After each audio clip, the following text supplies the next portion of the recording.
RSS விரிவுடைப்பாம் Salem.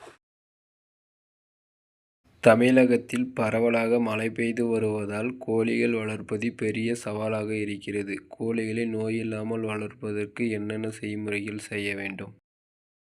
தேங்கி நிற்கும் மழைநீரை குடிப்பதால் கோழிகளுக்கு நோய்கள் வர வாய்ப்புள்ளது. மழைக்காலங்களில் கோழிகளை பாதுகாக்க கோழிப்பண்ணை ஈரப்பதம் இல்லாமல் இருப்பது நல்லது. குஞ்சுகளுக்கு புரோட்டின் முறை மூலம் வெப்பம் வழங்க வேண்டும். தீவனம் மற்றும் சுத்தமான குடிநீர் வழங்கியிருக்க வேண்டும். நோய் வராமல் தடுப்பு நடவடிக்கை முன்னெச்சரிக்கையாக செய்ய வேண்டும். பண்ணை பராமரிப்பு, ஈரப்பதம் கட்டுப்பாடு. கோழிப்பண்ணை எப்போதும் உலர்ந்து மற்றும் சுகாதார நிலையில் இருப்பதை உறுதி செய்யவும். பண்ணையை சுற்றி நீர் தேங்காமல் பார்த்து கொள்வது முக்கிய அவசியம். குப்பை சேராமல் வைத்திருக்கவும். நோய் வராமல் இருக்க சரியான முறையில் குப்பைகளை அகற்ற வேண்டும். தீவனம் மற்றும் நீர். தீவன பாதுகாப்பு.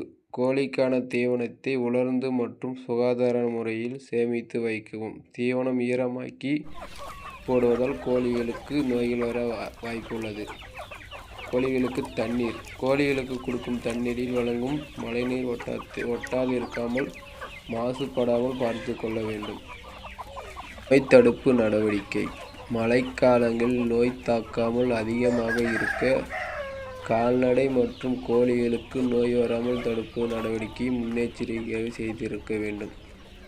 அதற்கான பராமரிப்பு முறை. மழைக்காலையில் கோழிகள் அதிக தீவனத்தை உண்ணும். இதனால் கோழிகளை கவனித்து சரியான தீவனங்கள் வழங்குவதை உறுதி செய்ய வேண்டும். பண்ணையில் உள்ள கோழிகளின் ஆரோக்கியத்தில் கவனம் செலுத்தவும் அவற்றுள் தேவையான அனைத்து வசதி செய்து கொடுக்க வேண்டும். தீவனம், நீர் போன்ற அடிப்படை வசதி தேவை தொடர்ந்து வழங்க வேண்டும்.